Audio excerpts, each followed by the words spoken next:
Well, thanks everyone. Yeah, as Callum said, it's so amazing to see so many faces here. Lots of new faces, lots of familiar faces, and thanks ever so much to the folks at Broadlight for putting this event on. So another little round of applause for those guys. Always do a bang-up job with this stuff. So yeah, I'm Andy, and I work at Gearset. If you're not familiar with Gearset, as Callum says, we're the ones providing the drinks, so good start. We also make a hosted service that is providing tooling for Salesforce developers. So we've got a really keen interest in DevOps from a couple of different perspectives. One is that the tooling that we build provides DevOps capabilities to people who work in Salesforce. So we're bringing this wonderful, rich ecosystem to those folks who are a little bit further behind the times than most engineers. And we also enjoy the joys of DevOps internally. So we run a software as a service platform. So we use continuous integration, continuous delivery, all the wonderful DevOps practices ourselves. So I'm not going to do a detailed dive into what Gearset does and not really going into too much about how DevOps works at Gearset. If you were with one of our talks a couple of months ago, a guy called Ben Roberts from Gearset did a really great talk about CI/CD at Gearset and how we run with that. So he did a really good job of covering it. I'm not going to go over it again. So instead, I'm going to talk about how we make technology choices at Gearset. So a little bit about me. I'm a development manager at Gearset. I've been there for just about a year now. One of the areas of responsibility that I have at Gearset is for our platform. So I'm trying to make sure that our service is available and reliable and scales to meet the demands of all of our users and indeed the demands of our developers as well. The platform is the way that developers release software into customers' hands, so it's crucially important that that scales with the developers that we have too. One of the things that really influences how we operate at Gearset are the technology choices that we make. So this talk is going to dig into some of the ways that we try and shape those choices as our engineering team grows to make our engineering department as effective as it possibly can. So the starting point for this talk is asking the question, what actually drives technology choices? And in my mind, that really is engineers. It's us, people making decisions. So fundamentally, as engineers, it's our job to solve problems. We want to solve customers' problems, and we need to solve those problems with technology. But the way that engineers choose technology can sometimes be a little bit problematic.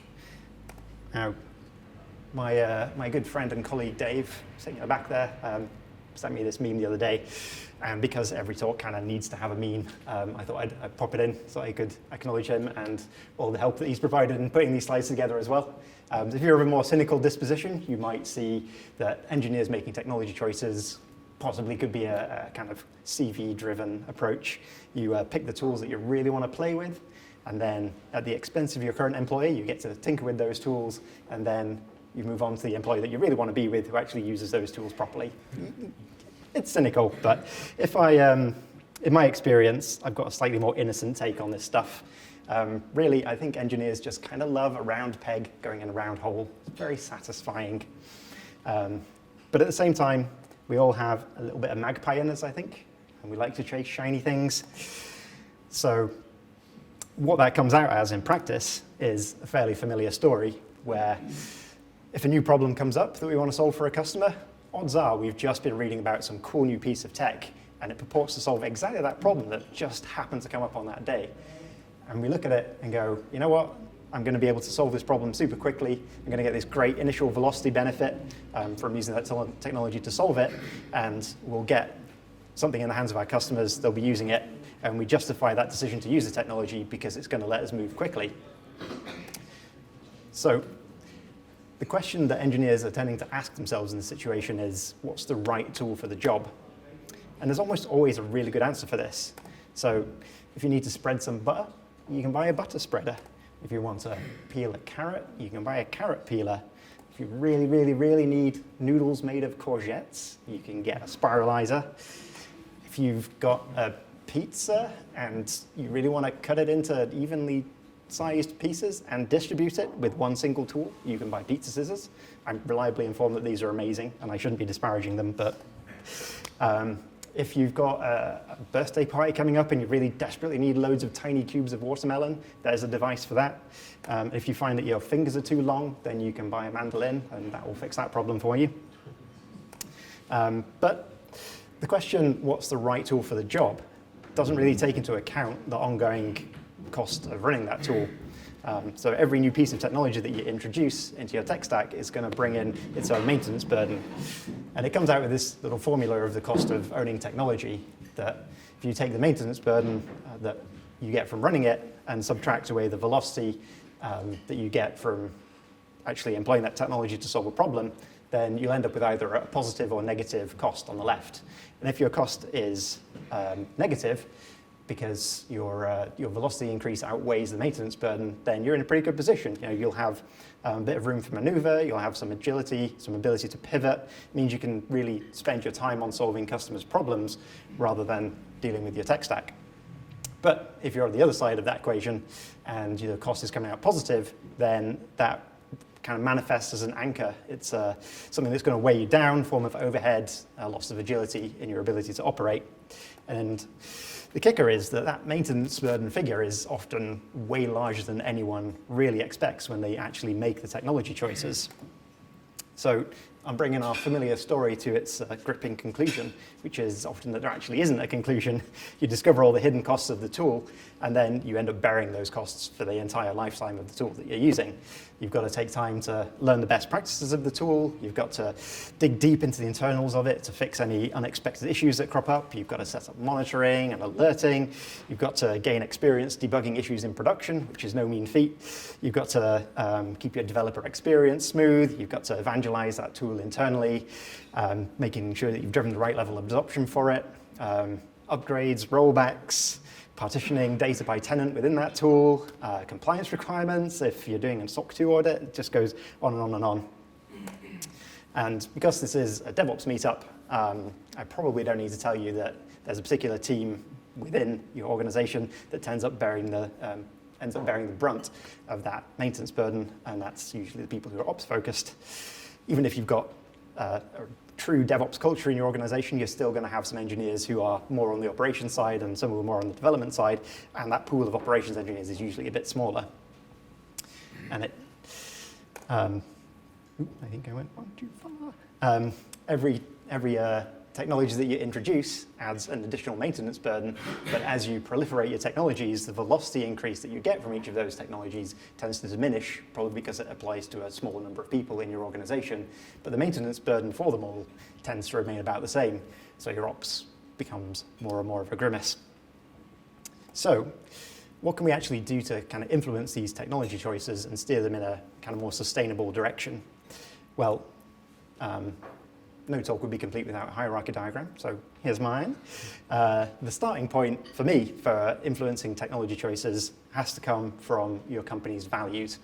So these really define what your company is trying to achieve. They might vary depending on what kind of stage of growth you're at. So if you've just started a startup or you're starting a new project, then your values are probably more aligned towards getting things into your customers' hands, learning from them, figuring out what works, learning your domain. If you're more at the kind of enterprise end of the spectrum, then your technology choices and your company values rather are probably more aligned towards consolidating technology and working together as one organization, taking advantage of economies of scale, being able to apply consistent security policies across all your tooling. So we build on the company values to introduce sort of context-specific engineering principles that are basically the rules that dictate how in engineering we're going to go about satisfying our company's values. And this is what should influence the technology choices that you're making. And hopefully off the back of that, your actual engineering teams will adopt practices that meet those principles. So if our engineers follow those principles, we'll find that the company's values have determined the practices of the engineers, and then in turn, on the other side, your practices should deliver the value that your company actually wants. So at Gearset, because talk is focusing on some of the things that we do at Gearset, I've picked a couple of our company values that are particularly relevant to this talk. So the first one is delivery over deliberation. So we really prefer to have a bias towards action. We want to get things in people's hands. We want to get feedback from customers. We're a really rapidly growing company, so it's really important for us to just keep delivering, keep up with our competitors. And we also want to focus on the job to be done. We want to start with why. We want to dig under the surface of the questions that people are posing to us to understand what their needs truly are, because we want to actually go in and solve customers' problems, not just spend time doing the work that we think is necessary. We want to do the work that we know is necessary. And so on the top of those two company values, we build some engineering principles. The first one that I've picked out is that we favor pragmatic, well-understood, and consistent technology choices, and that's largely the basis of what I'm talking about today.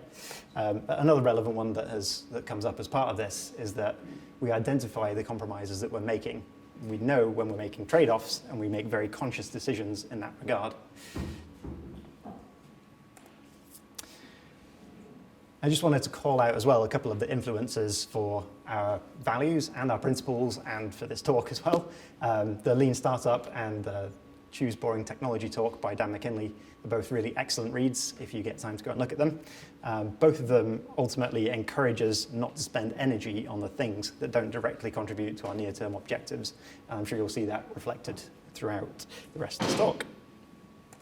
So, we come back to our proliferation of kitchen gadgets. Our engineering principles kind of guide us away from asking that question of what's the right tool for the job, and instead, at Gearset, we prefer to ask the question of, can I solve this with what I have? So we don't pick a bunch of different tools to solve our problems. If what you've got is a knife, you're in business. You can pretty much solve all of those things with one tool, and it doesn't clutter up your kitchen as much. Great. And that's because Gearset is really trying to emphasize consistency in its technology so that we can keep that maintenance burden really small and predictable and run with a relatively small team of ops-focused engineers, because it can be very hard to hire people into that area. And at the same time, since all of our engineering teams are working with the same tools, any velocity increase that we can squeeze out of the technology that we do have applies to all of them. So any automation that we put in, any developer experience improvements, it's got this huge multiplier effect because of all the developers that are using that technology. Cool, so here's an example from Gearset from a few years ago. I can't take credit for implementing any of this stuff. I'm standing on the shoulders of giants, but we had a new problem to solve, and that is introducing a new feature called data backup. We want to back up people's Salesforce data. Very simple principle. We just take data out of Salesforce and we store it somewhere on our servers, and then when they want to put it back into Salesforce because they accidentally deleted something, for example, they can restore it from our servers back into Salesforce. Awesome. It so happens that we already had a very similar related solution in our feature set, and that was called the data loader. And that did a very similar job of pulling data from Salesforce. It stores it temporarily in our servers in a SQLite database, and then it pushes it back out to a development or a test org. So if a Salesforce developer wants to try and develop some new functionality, and they want to test it against some almost real-life data that's had some sensitive things stripped out of it, data loader is your guy. It will get you an environment that looks somewhat similar to the production environment. Cool. This works well. It's nice and horizontally scalable. Backup basically solving the same problem, right? So we look at our principles, SQLite, cool, let's carry on using that. Consistent technology choices. Except it didn't work out quite that well. So we needed to put SQLite into persistent storage, but we also need to keep this being horizontally scalable because we've got lots of customers using it. So that means we need to introduce storage that will apply across multiple nodes, like a shared volume. And that introduced a whole bunch of performance issues because shared volumes are notoriously unreliable and slow. And then when we tried to go and investigate those performance issues, we wanted to see which queries were running slow, where we should be applying our improvements to fix those problems. It turned out, well, there weren't actually that many great tools for looking at performance insights. It's not as polished as a hosted service in AWS or anything like that, which gives us this great insight into what queries we're running. So we were just running blind on that front. And then the real kicker, my third flameo, is that it turns out SQLite is not capable of doing reads and writes at the same time. And when we're doing data backup, we're actually pulling an absolute ton of data out of Salesforce. So we're basically constantly writing to these SQLite databases, and probably don't need to tell you that a write-only data store isn't a great deal of use when you've got a backup solution. You could just push it all to dev null. So, thanks I'm sure you've realized that I've just undermined the entire premise of my talk. But I wanted to highlight that there is really a facet.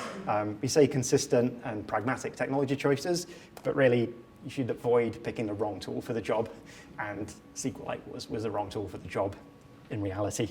So, do-over, let's go again. This time around, we've got a bit more experience, we know the problems that we need to solve. We looked at a bunch of technologies and narrowed it down to a couple of options. One was Aurora, which is AWS's highly scalable database offering, and Postgres, again, the hosted RDS version in AWS, which is what we've been using.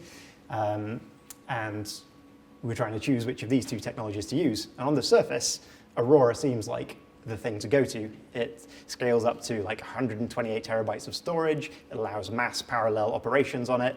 And it's got a really good Postgres-like interface to it. So it seems like a pretty decent tool for the job. But what are the costs of running Aurora? We weren't sure. How do we maintain it? We're not quite sure how to do that either. There's probably going to be a whole bunch of unknown unknowns in there. And at the time, it was also missing some SQL features that we really wanted to use, such as CTEs. So we could already see some limitations there. Postgres, on the other hand, we had already been using quite successfully in Gearset. It was the foundation of our app. All of our app data goes in there. We were quite familiar with running it in AWS. We knew how all of its debugging tools worked. So we decided, looking at our principles and trusting in those, we'll go with Postgres and keep the technology pool as small as possible. And it worked really well. We successfully housed all of our customers' backups in there. It's been running for several years. Certainly, we've had to do some work to keep up with the growth of our customer base. We've had to write code that will split our customers' data across multiple RDS instances, and we've had to fire up dedicated RDS instances for some customers as well who have particularly big workloads. But crucially, the thing that Postgres let us do was get stuff in the hands of customers and start learning from them. It was never a blocker to us doing that. If we wanted to make the switch now to Aurora, because we ran up to the limits of what Postgres could do, we're in a much better place to do that. We've got the bandwidth to do it in parallel. We can keep the service running, we can keep growing with Postgres as it is, but we can test out Aurora and learn about any of its complexities on the side. And we've already figured out that it's got the features that we need now, and that its trajectory of growth and development has actually been stable, whereas it was fairly new at the time that we were making this decision.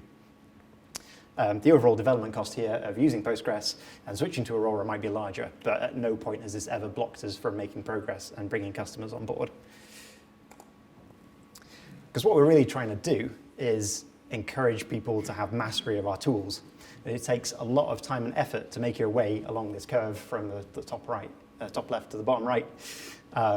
You've got to find bugs, you've got to learn about the unknowns of your technology, and the fewer tools that you have to do that with, the better.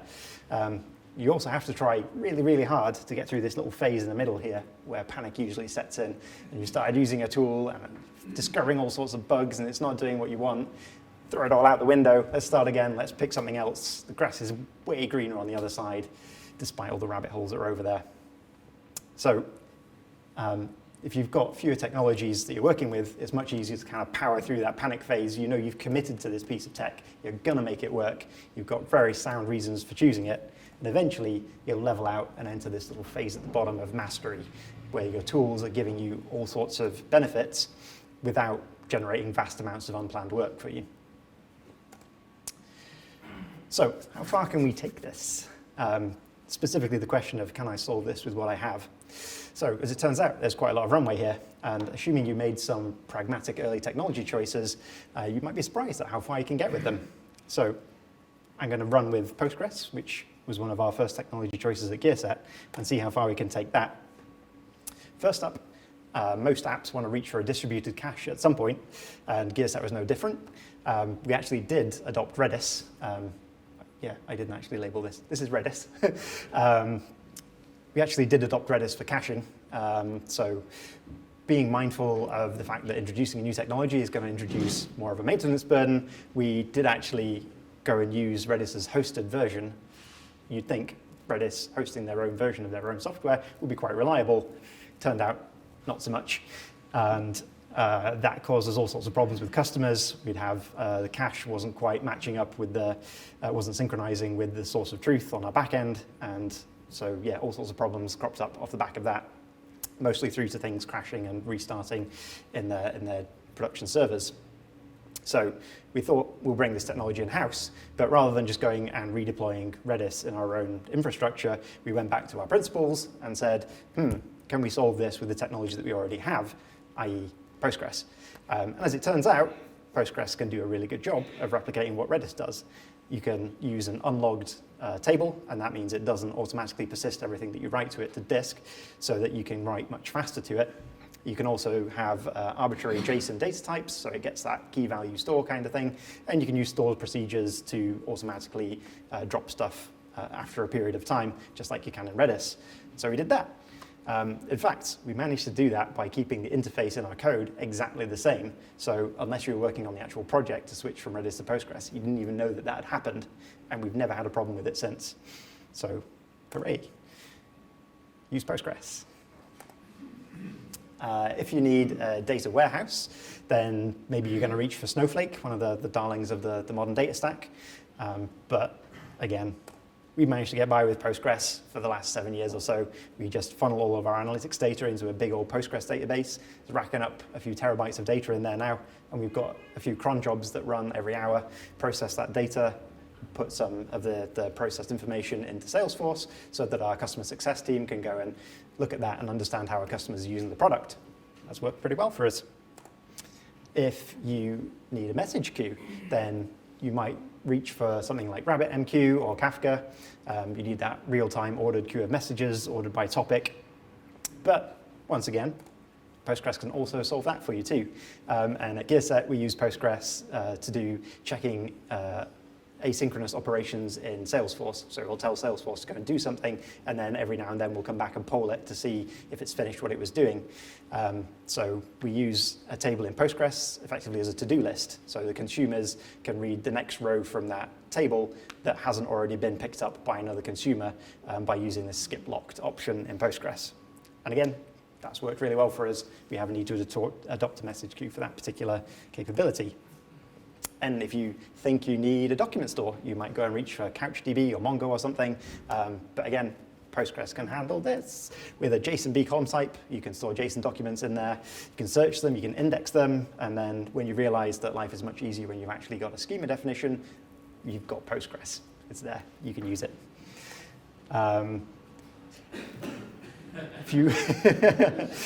If you want to provide some very basic log searching functionality, you could reach for Elasticsearch. It's a fantastic tool. I love it.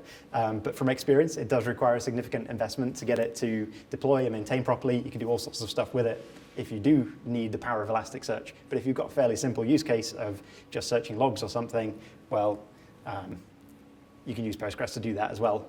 It has full text search capabilities, and you can use GIN indexes to make them even more efficient.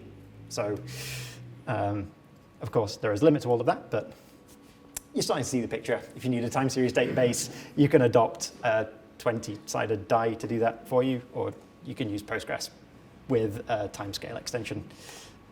So, you're probably going to say, hey, Andy's on commission with Postgres here. But if you're more familiar with something other than Postgres, you can still take the same approach here. Redis is a many-shaped hole, as its logo suggests. By switching around when the data is persisted and how you interact with Redis, what commands you use, what data stores you use with it, you can solve all of those problems as well. Hooray for Redis. Yay. The operating model is a bit different to Postgres, but it can solve a lot of problems for you too. And this applies to more than just your persistent storage. So you could adopt Papertrail for alert. I don't mean Papertrail, I mean PagerDuty for alert management. But at Gearset, we're big fans of Slack. And so instead of picking up PagerDuty, we actually just pump everything into Slack. So all of our exceptions, our unexpected logs, our CloudWatch alarms, infrastructure alerts, even emails from AWS, they all just get pumped into Slack. And then we use Slack's notifications to ping people when they're kind of on call and doing things out of hours. We use emojis and threads to track who's dealing with a particular issue and follow it through to resolution. And it's not perfect, but it's worked really well for us up to now. But of course, there are some limits to how far this will get you. Eventually, your systems start to creak, or in the case of, before I get to that one, the point is that if your costs are negative here, you'll have the budget to introduce new technology when it makes sense to do so. So because we've kept our maintenance burden quite small, when something does go wrong, we can step in and pick something that's going to get us through the next few years. So, as I was about to say, the thing that did happen a few years back was that Docker Cloud went away with very little notice. I think about 60 days notice they gave people before they just shut the service off, and we happened to be using it at the time. So we need to switch out something else very swiftly, and looking back to our principles, we looked for a pragmatic, well-understood, consistent technology choice here, so we chose to adopt Kubernetes, because it was, and continues to be, a really well-supported, commonly used, popular orchestration platform, and the way it works is very consistent with how Docker Cloud worked. We had EC2 instances in AWS, and Kubernetes just brings the orchestration to that as Docker Cloud did. And we believe this would serve us for the next at least 3 or 5 years, and indeed, so far it's still trucking away and doing a great job for us. And coming back to the data infrastructure, I said we've got three or so terabytes of data in there now, and it is starting to creak a little bit. Postgres doesn't really want to deal with that much data. So the types of queries people run against it, they're starting to take quite a long time to complete. So it's not entirely surprising, but what do? We could either put our effort into changing up how we store data in Postgres, we could limit the types of queries that we want people to run, or we could look for some other solution. We could pick up something like Redshift, which again is, according to our principles, like the next kind of logical step off Postgres, because it's still in AWS. It's got the same sort of infrastructure as code setup, same security, that kind of stuff. So it's all kind of a consistent extension from Postgres, and its interface is derived from Postgres as well. But we don't actually know what the right call is here. We're still trying to figure that one out. I want to really highlight that there's a lot of gray areas here. There's very rarely an obvious choice. But what can we actually do to support people who are making those technology choices? And the last part of my talk here is just going to cover some of the ways that the Gearset supports people in making those technology choices whilst still kind of operating within our principles. So the first one is transparency. We really like transparency at Gearset. We want everyone to be open and communicate and write things down. So one of the first things that we encourage people to do is just talk about it in Slack.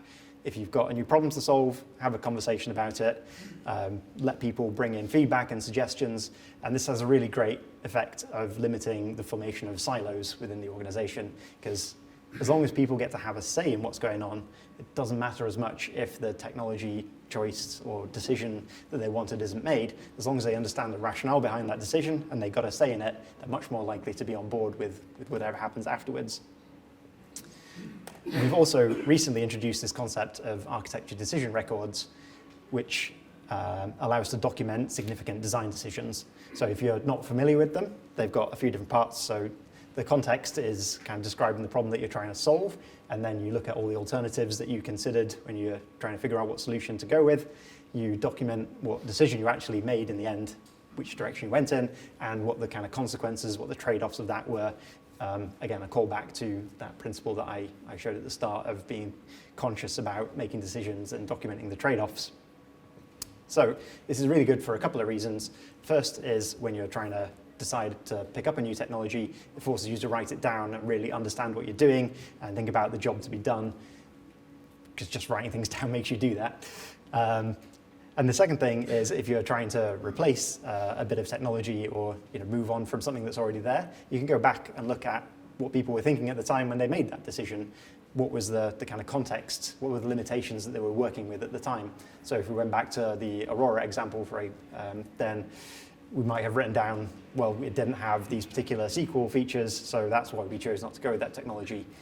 If AWS have implemented those now, then we know we've got good grounds to actually make that switch over, and we wouldn't be missing some nuance that was made at the time.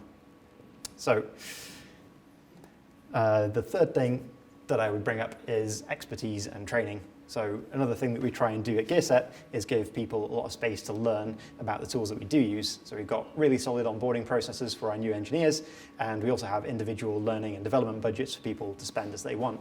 And because we've got a really small technology pool, the great thing about that is that people have the confidence that anything they learn about those technologies is going to apply for a long time. No matter what team they're on, no matter what project they're working on, that stuff's going to be relevant. So it really supports people learning. So, to summarize, make sure that your company's values are at the heart of everything that you're doing with regards to decision making, and make sure that you define principles that guide the technology choices to fulfill those values. The values that your company might have probably differ to the ones that Gearset has, but I think hopefully some of the ideas in this talk will be relevant to you regardless of what your values actually are. And we'll take you in the right direction there. I very much encourage you to foster a culture that supports reaching that stage of mastery for your tools, so that it gives people confidence to use them rather than reaching for something that they're more familiar with.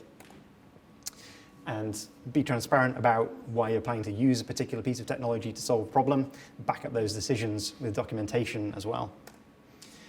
And then the main one really is always ask if you can solve this problem with what you have. Don't immediately reach for the right tool for the job, but also don't immediately reach for the wrong tool for the job.